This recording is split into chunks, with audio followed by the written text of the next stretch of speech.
मिलल बा बहुते खिलाड़ी बलम हो, प्यार कहिला में तनको करे ना शरम हो।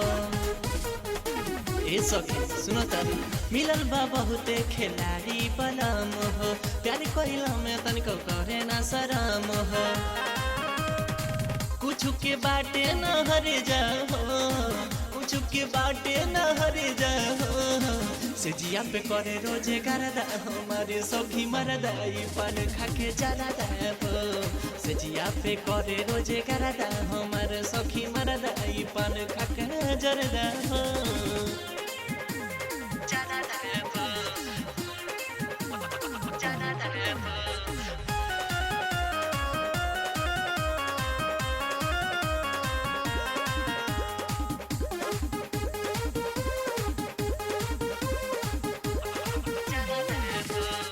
मौका पे मौका खोजेला सुतार हो, नाना ढंग से करेला वो प्यार हो।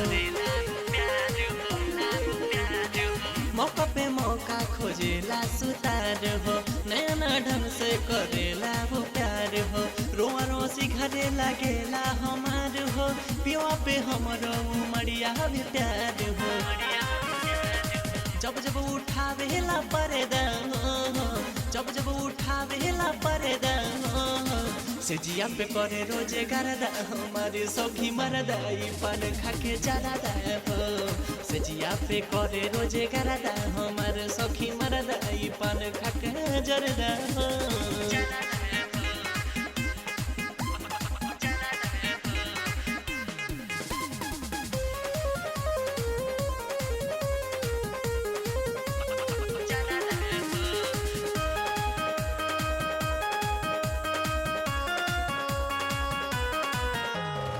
मीठी मीठी बतिया करेला चटपटिया, प्यार कहिला में बेदर जाला सारी रतिया।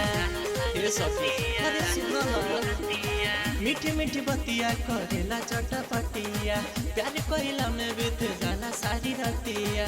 न जाने कैसन बाटे उनकर मतिया, राजन मन के उबाड़े संगतिया। जय वीर पुरावे हमर सरधा हो, जय वीर पुरावे हमर सरधा हो। से जिया पे करे रोजे करदा हमारे सखी मरदा ऊपर खाके जरदा हो। से जिया पे करे रोजे करदा हमारे